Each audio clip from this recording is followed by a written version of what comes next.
before we dismiss the kids, I do have a question for all the kids to see who can help me. How many hours we have in a day? 24. Awesome. That was an easy question. Great. You are dismissed. Keep that in mind. Everybody, keep that in mind. 24 hours we have in a day. Now, here is a question for all of you to see who can help me. And you're not allowed to take out your phones right now. Please put away your phones. How many minutes you have in one day? How many minutes? And guesses. You can do guesses. Who can help me? How many minutes? If I follow I'll give you a few seconds to think. Okay, who can help? Wow, look at this. 14,000, almost, is 1,440 minutes. Well, yeah, once we were thrown off, I think. Okay, now you know. But it was that's on us. We have to get ourselves back. Awesome. The next question, you know it. Don't take your phones. How many seconds are in a day? How many seconds? I'll give you a help because I know this one is very, very hard. It's 86,400 seconds. 86,400 seconds. Now, I'm telling you this because today we are going to talk about the longest day in history. The longest day in history. And for those of you that love to read your Bibles, I'm not going to be talking about that day where Joshua asked God to just hold the sun and the moon, hold them still. I'm going to be talking about another day. And it's a day that I have always had many questions about this day. It's a day that always, when I read it, is very difficult for me to read. So we're going to struggle a little bit with what God did on this day, and we're going to try to find out why God did what he did on this day. And, of course, I'm going to ask you to take out your Bibles. If you don't have one, there is one right in front of you. We're going to be reading in Genesis 22, verses 1 through 3. Genesis 22.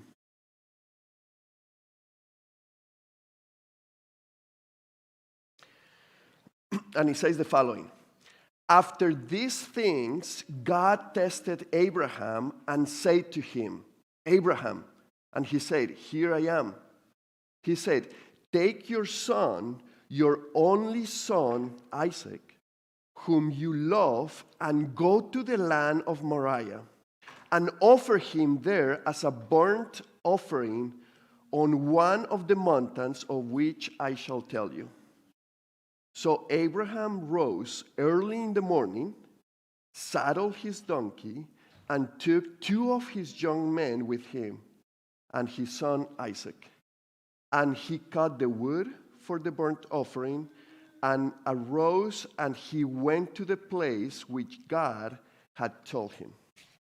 Today, the question that we're going to be wrestling with is, why does God allow suffering? This is a question that every time I read this passage, I always ask myself, why God allowed that to happen to Abraham? You haven't asked that question before? Why? And you gotta take it a little bit into context. And let me tell you a little bit what happened. Is Abraham is known as the father of faith. We're going to see that in a minute. He's known as the father of faith. But Abraham is being called by God, and God takes him out of his family, out of his country, out of the place that he was living, and he makes a promise to Abraham. And he says, I'm going to give you a son, and I'm going to give you also a nation, and your descendants will be as many as stars are in the heaven. So imagine that. Now, That wouldn't make, it wouldn't be such a hard thing unless you knew that when God told that to Abraham, he was 75 years old. And he had no sons until that time. Now, that wasn't really the issue, because if you read a little bit before that, and you read about Abraham's father, his father didn't start having kids until he was 70. So maybe when God appeared to Abraham, he said, okay, my father had kids when he started having kids when he was 70. I'm 75 right now, so, there is a good chance that the same thing can happen. But here is the deal. He waited for that promise, and that promise didn't come to pass until Abraham was 100 years old. And Sarah, his wife, was 90 years old. Imagine that. Imagine having the kids. I'm not even 50. I'm 48 right now, and I have a grandson, and I cannot imagine myself having another kid at this age. God knows when He gives you the kids, when you have enough energy. I had my kids when I was like 21, so He was good to me. But imagine you having, having to wait for a promise for 25 years. For sure, he was thinking, this is not going to happen. Maybe he's starting to doubt if that was really God talking to him.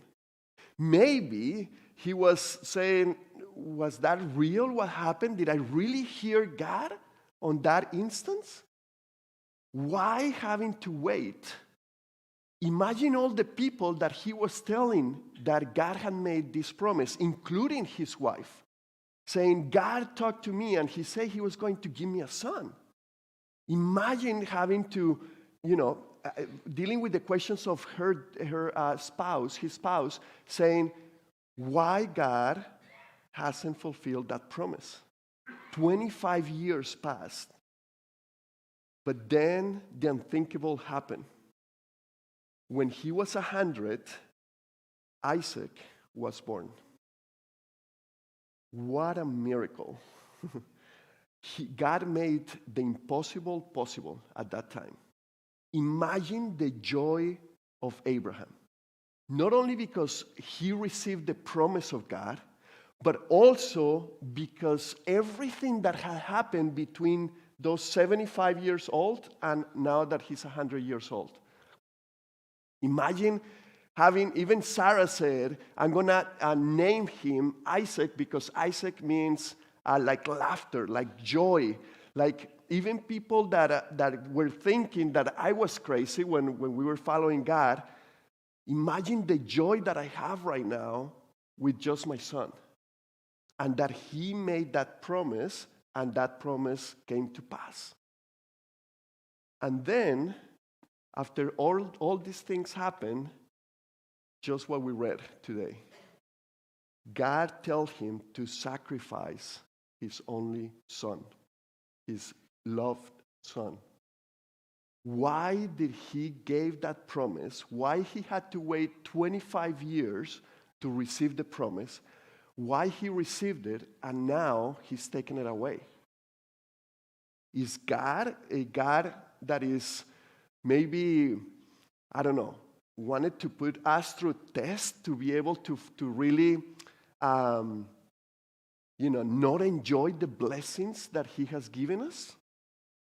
Why? What is the reason why He allows suffering? Now, this story, you know it, and you know how it's going to end. But here is the thing. Abraham didn't know. When God goes to him and tells him, go and do this, he didn't know what the end was going to be. Now, it's very easy to see suffering from another person. But it's totally different when you are going through that suffering. Something happened this week with my son. He sent me a text and he said, can you give me the information about the dentist, because I am having some pain in my tooth? And sure, the first thing that I, crossed my mind is, grab my wallet, get all the information, the phone number, everything, and give it to him.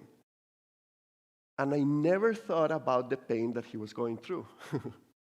Until 2 days later, I had a tooth pain. And I went through the same thing that he was going through. And I couldn't sleep that night because of the pain. I don't know. I mean, you never think about that pain until you're going through it, right?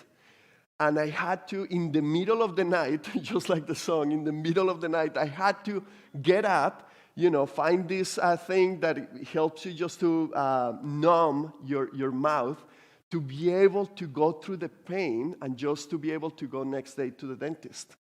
So when you see somebody going through pain, maybe it's not the same as you going through the pain. So today, I want you to put yourself in Abraham's sandals. I want you to just go with me through these different stations and just to be able to feel what he was feeling.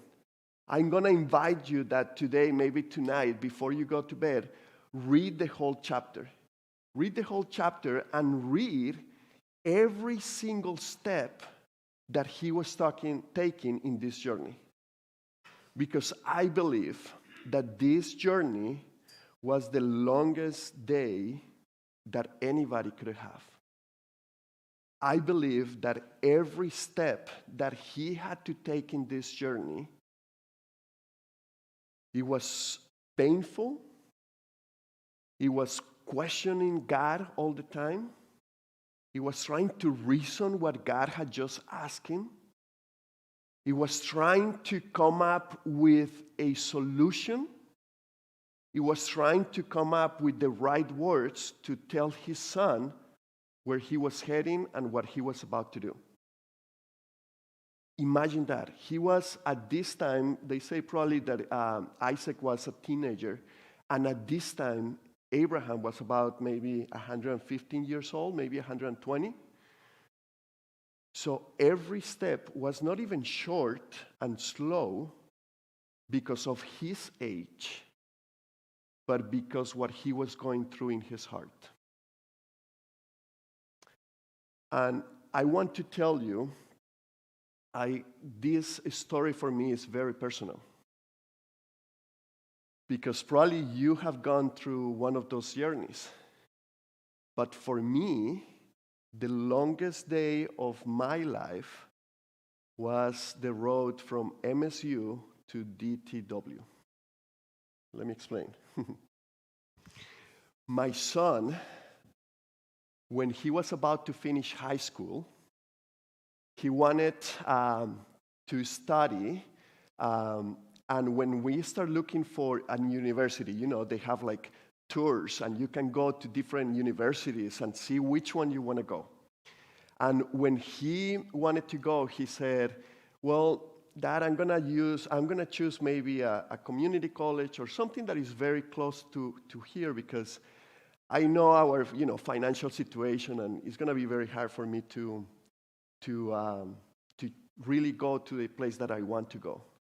And then I told him, let's believe in God. Let's trust in God. Let's do everything that is in our hands. And if God allows and he opens door, then you'll be able to go to that university that you wanted to. If he doesn't, it's fine too. We can check other places here. And then he told me his top 3 universities that he wanted to go. Here is the thing. The 3 universities that he chose couldn't be as far as away from here. They all had to be like really close to Canada. I don't know. I hate, you know me, Colt and me, we don't go together. I was raised in an island in the Caribbean, so, for me, I want to be warm and cozy. But it seems to me like every place that he wanted to go either really close to Canada or in a place that is really far or, where it's really cold. And, I told him, well, maybe we cannot go and visit all these universities, but out of those 3 universities, pick 2. And then we'll go to those 2 universities. And then the universities was one in Oregon, and the other one was in Detroit, in Michigan, I'm sorry. And the other one was in New York, a little bit up north. But the ones that he chose was Oregon and Michigan. And then he finally ended up choosing Michigan State University, MSU, Michigan State University. So we went to those places, we visited, and then what we did is we sent the application, and God allowed him to go to that place. It was a blessing for him to go to that place. And we were so excited until that day, my longest day. We went to visit the university a couple of times, and finally, when it was time to drop him off. Now, here is what happened. I went with him like a few days to be able to buy everything that we needed to buy for his room, getting settled, everything that he needed. I tried to help with the things. I remember that day in the morning, we went to a breakfast place, and I had like my final talk before he was going to start this new journey, this new season of his life. And it was wonderful because I was able to tell him some of the things that could help him during that season. But then we went to the university, and I dropped him off. As soon as I dropped him off, then I needed to go to Detroit to the airport, DTW, to that place. And just so you know, if you're not familiar with that place, the university is in East Lansing, and it's about 2 hours to get to Detroit from East Lansing. So I dropped him off, and then I was going to start taking off to be able to get to the airport and take the flight back. As soon as I dropped him off, I saw him leave. And I cannot explain what happened, but I started crying like a little baby. I started crying like I have never cried before. It was so bad that I said, I cannot allow to see, the first day that he's going to start this journey, I cannot allow him to see me crying like this. So I literally took the car, drove across the street to a empty parking lot, and I spent probably the next hour in that parking lot just crying. It was so bad that I start to worry. I say, I cannot continue this way, because if I continue this way, I'm probably going to have to, instead of going to DTW, I'm going to have to go to a hospital, because I start my heart beating really, really fast. I couldn't continue to breathe normally in that moment. Sometimes they tell you that there is something here that doesn't allow you to even talk when you're in that phase. I literally felt like something was here, and I wasn't even able to talk.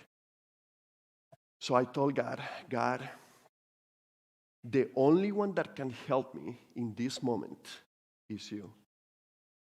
I don't have the strength. I don't even know if I can drive right now. But the only one that can help me is you.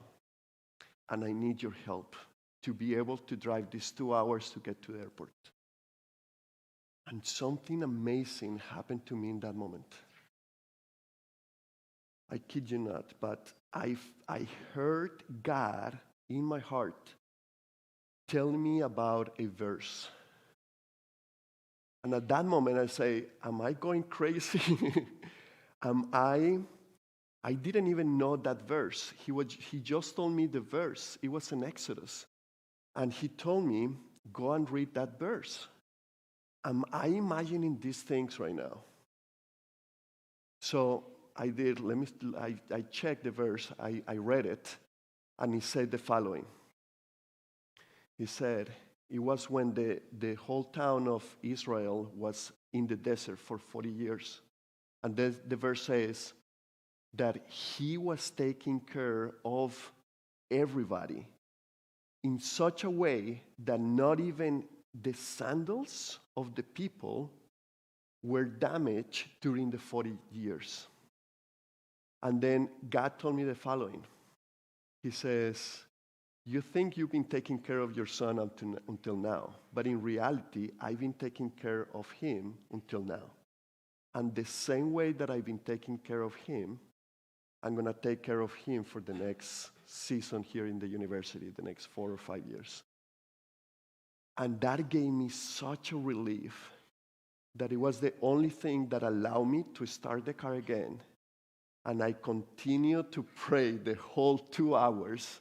It wasn't easy. Still, I struggled to drive those 2 hours. I was thinking of everything that could happen. Still, I was thinking that I was maybe a day distance if something happened to my son, and I wouldn't be able to be there for him. Still, I was thinking all these things until I got to the airport. But God kept telling me that he was going to take care of my son. Because in reality, he was his son before he was my son. So that was the promise that he gave me that day. And I took that promise and I grabbed that promise, and throughout those 4 or 5 years that he was in that place, I never let go of that promise. The day that he came back, after he finished, he graduated. And by the way, he was so happy because that university is ranked #1 in the whole country for the area that he wanted to study, which it was education. And it still is. So that university was really the desires of his heart. It was truly a blessing. But when he came back from that university, the first thing that we did was give thanks to God. Because he kept his promise. I didn't know what was going to happen in the next 4 or 5 years. But then, when I was able to pick him up from the airport after that season, I was able to thank God that he kept his promise, and the blessing of him going to that place, and the blessing of him being able to take care of him. And he brought an extra blessing. Because let me tell you the final part of the story. He told me, hey, I'm going to be studying in education. So probably I'm going to start this career, but I don't think I'm going to come back to this place because it's really expensive to live here. And to be a teacher and to live in this area is going to be very hard. So I'm going to, I'm going to look for other places to live. So I always had that in my mind. He brought an extra blessing, a girlfriend. Hannah, she never been here to California. But when she came to California, she said, I love this place. This place is such a beautiful place. And then she talked to Nico and said, we should come to live this place. And Lord, yes. And of course, you may know, at those days when you're dating, you do what your girlfriend said. So now they are living here, and they are working here in San Jose, and they're living here, and they live like 5 minutes away from my house, which is such a blessing.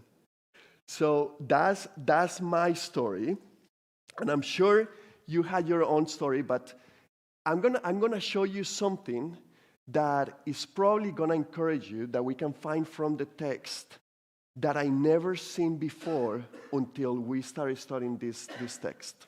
Okay? Now, the first thing that I want to tell you is a correction.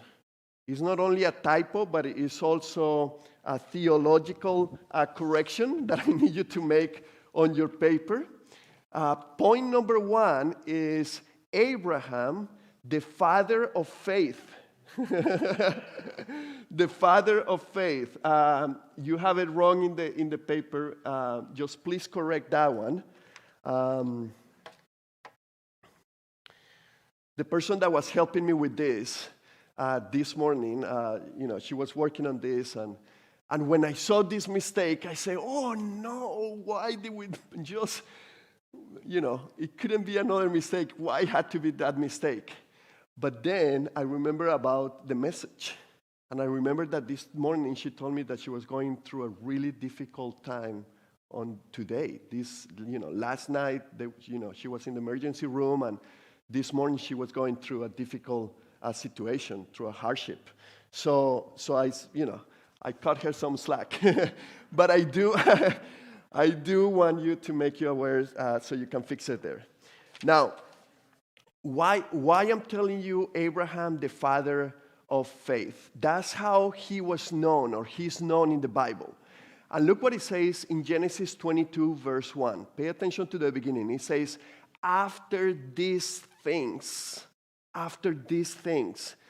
What do you mean after these things? What is God trying to tell us here? Well, the chapter before is when we have the story of Isaac being born. But I don't think it's referring only to that promise that came through. I think, God is referring to everything that he had been able to experience with God. See, the decision that, what God was asking Abraham was not something easy to take a decision and really go through it. Imagine this, Abraham could have said no. I'm telling you, I'm going to be completely honest. I haven't walked with God for 25 years, maybe probably 15, 18 years. But today, if God was going to ask me to sacrifice my only son, I will find all the excuses possible not to go through that. And I would probably say to God, no. Abraham could also say that.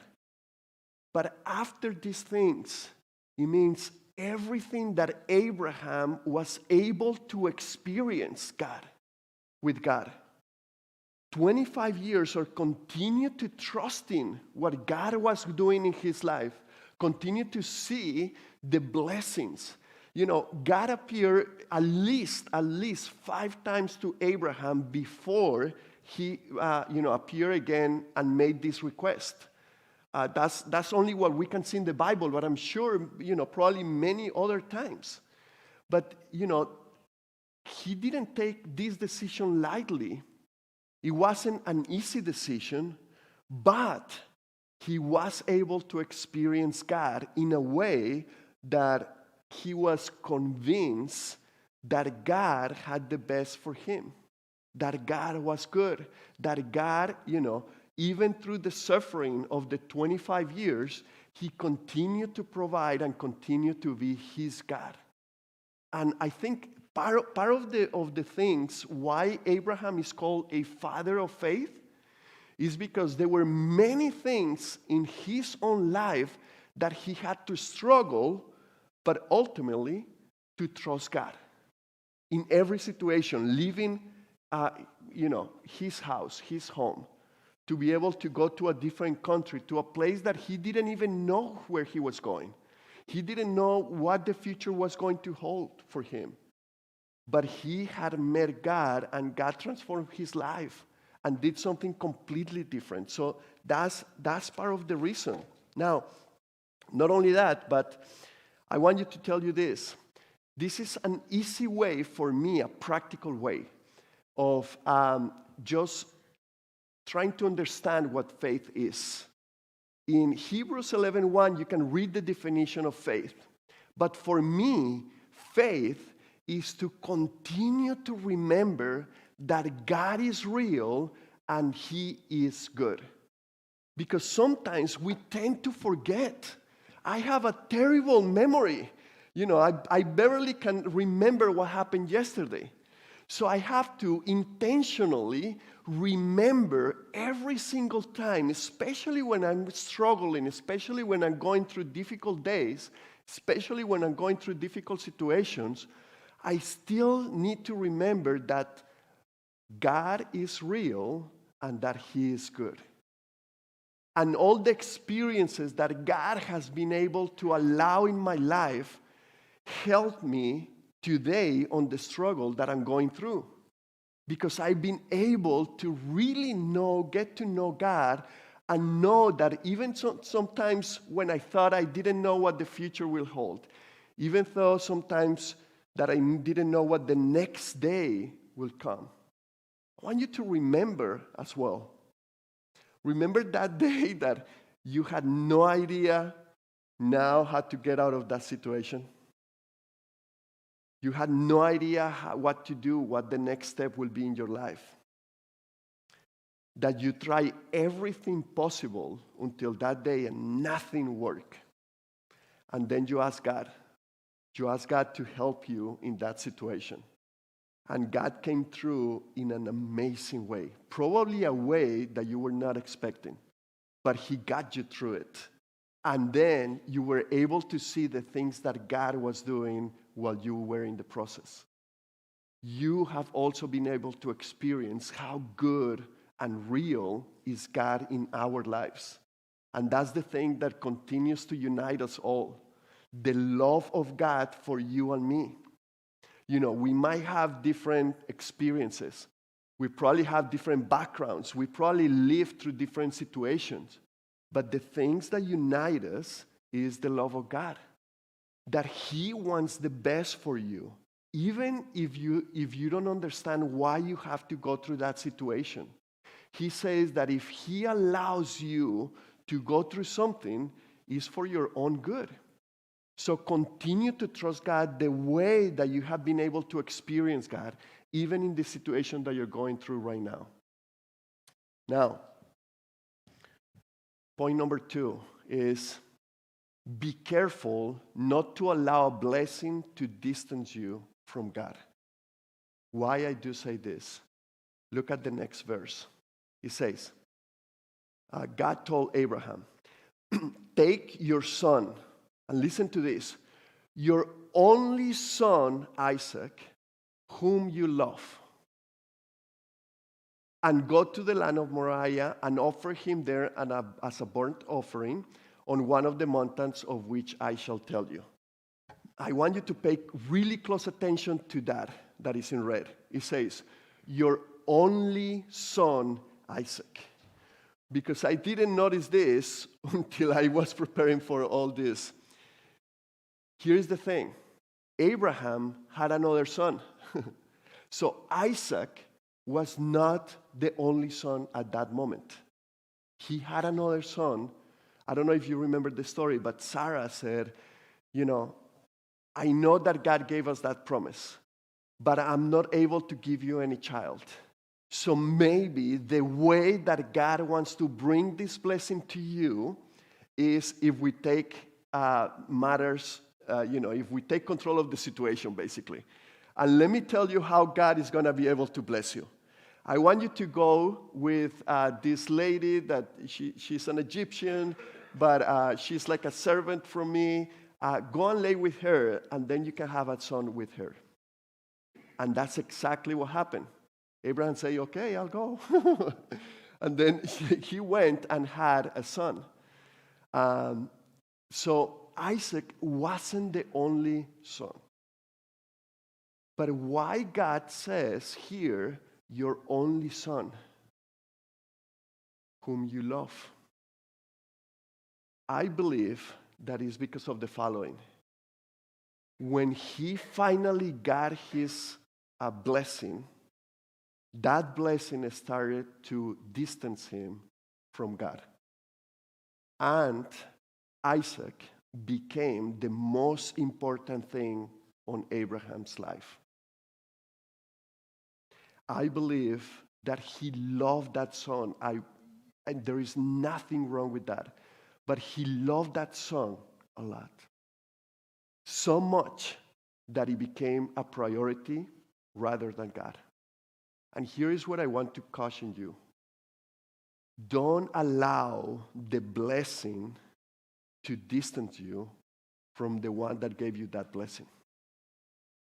God is not here just so he can come give your wishes or have your wishes come through.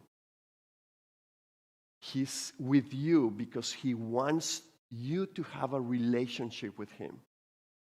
And for you to really, enjoy the blessings that he has given you, he has to continue to be priority on your life.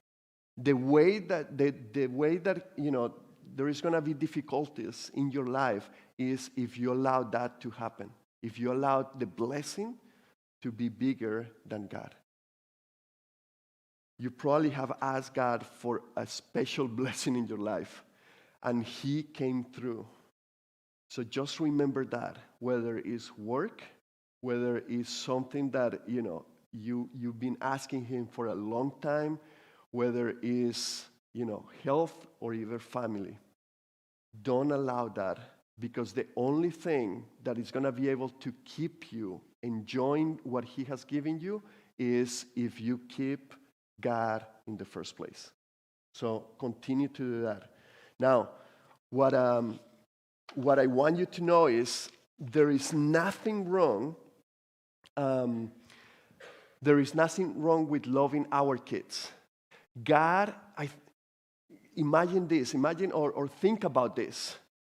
God presents to ourselves as Father and Son so that we can understand the love that he has for us. Because if God tells you to do the same thing that he told Abraham, you probably will respond this way, or you probably have. Take me instead. Because you as a father, as a mother, will give your own life so that your kids will not have to suffer. That's the love that you have for your kids. Now, imagine if that's you, a person that is full of sin, imagine what God will do for you. So it's not God saying it's wrong for you to love your kids. That is not what God is trying to come to here.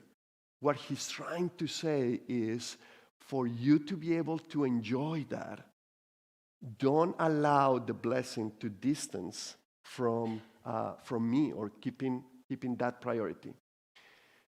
You know why he asked Abraham to do this? Because of this. If things continued the way that they were, it was not going to be good for Abraham, not for Isaac. Because that son basically became like an idol to Abraham. And it was not going to be good for him if things continued that way. Also for Isaac. Sometimes, we don't realize this, but sometimes we love our kids that we say, I will give anything to my kids so that they will not have to suffer what I suffered when I was a kid. And sometimes I think we're making a mistake. Because the things that allow you to become the person that you are today is the struggle that you had to go through in the past. And with us taking away that struggle from our kids, we're robbing what God wants to do in their lives too. Sometimes, I don't know if you heard the term of the helicopter mother. I think that's how it's called. So continue to trust God even in the midst of what your son or your daughter is going through. Continue to trust God that he has the best for them, not only for you, but for them. And that there is a situation that either you are struggling or that he's struggling. Don't try to remove that before time, because God may be trying to do something very special in that situation, and you're trying to, with your own plans or with your own things, trying to cut that blessing short. So continue to trust God in what he's doing. Now, why God allows suffering? Here is the answer. Because God is not satisfied leaving you like this, like the way that you are right now. He continues to show his love by allowing you to go through some situations, even though if they are hard, they are good for you. See, God is not so interested in the things that you're going through as much as the destination that he wants to take you. As much as the person that he wants you to become. And for you to be able to really trust God and continue to have the faith required to love God with all of your heart, you may have to go through a situation where the only thing that you have as a resource is now God. Where you know that you cannot continue, maybe you cannot even continue to drive that car. And the only thing that is really going to be able to help you is God himself. And that's when you really experience God in a way that you haven't before. Where the only thing that really can help you is him. And when you trust him. And now, here is the beautiful thing. You'll be able to one day thank God for that situation. A lot of people know about, and the last time that I was here in front of you, I told you about the things that I went through the fire. That a fire took everything that I own. And now, today, I'm able to look back and look at that situation and thank God for that fire that took everything away from me. Because that's what God allowed for me to get to know him. The blessing of just the suffering and going through that situation. I want to encourage you with something. Romans 8 says the following.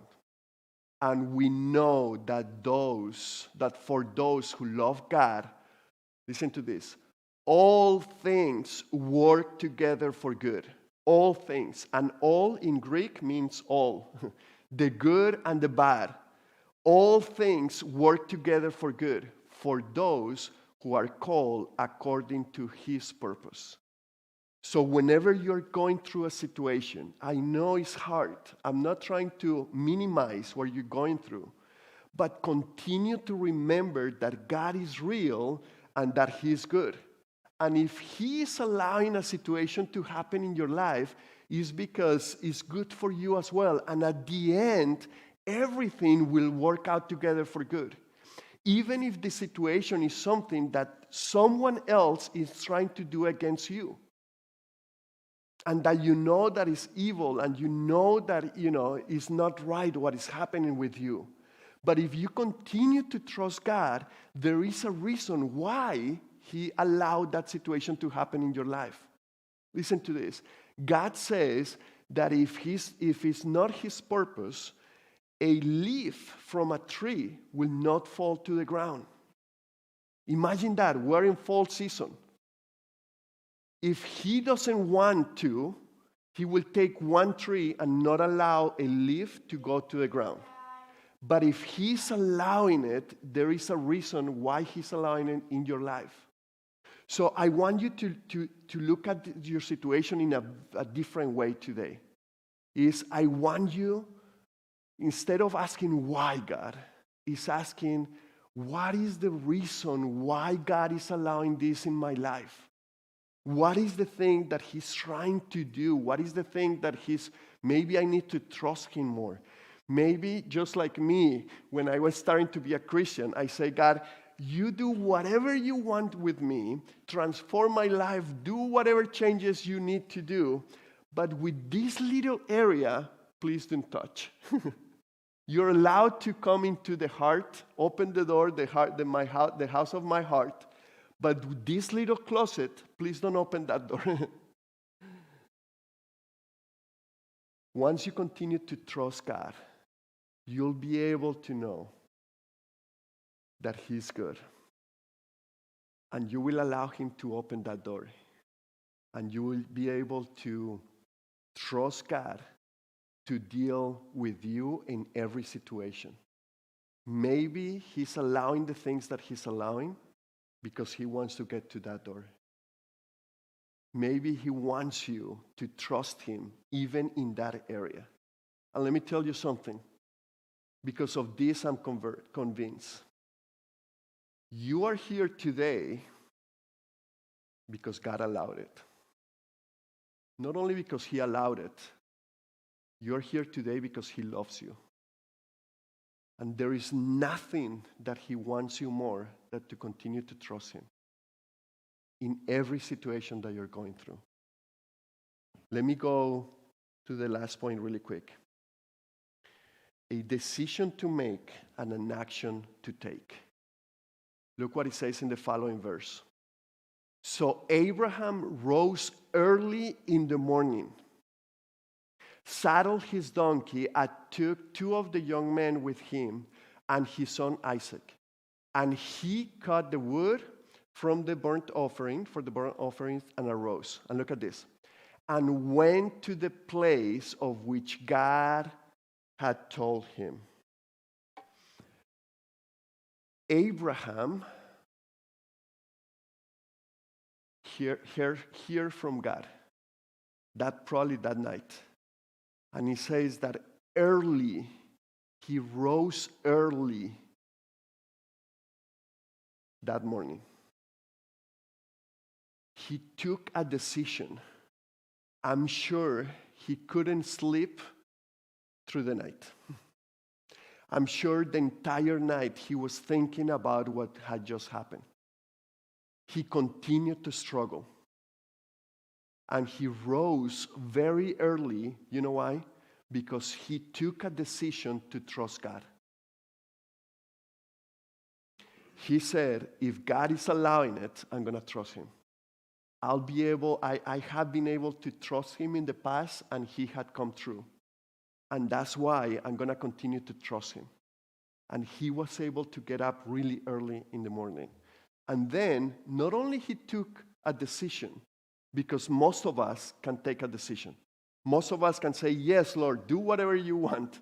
Some of us today can say, amen, yes, if you need to take control of this, do it. But in reality, it's not only the decision, it's the actions that you're going to take to continue to trust God. His action was, and he went. He obeyed what God was telling him to do. A few weeks ago, probably, 5-6 weeks ago, Dave told the following. He said, in Matthew, there is a verse that he's probably going to do this verse as his new verse, a life verse, which is talking about the disciples. And he said that all the disciples did as Jesus had told them. We are Christians. We are the disciples of Jesus. You cannot say that God is your Lord and Savior if you don't obey God. It doesn't make sense. You cannot say that you trust God if you don't do the things that he's telling you to do. It doesn't make sense if your actions don't follow what you're saying. The true reality is that we need to trust God no matter how hard the situation is. No matter if this is something that we want to do or don't want to continue, the thing is to continue to trust God. Jesus did. Before the cross, he was praying in the garden. And he said, not my will, but yours. This always amazed me. God himself on a cross. Jokes were being told upon him, saying, if you're really God, demonstrate it and come down from that cross. He could have demonstrated that he was God by coming down from that cross. But he didn't, because he was doing the will of the Father. Because he loves you. Because his sacrifice meant for you and me that we can now have a relationship with God once again. I want you to close your eyes.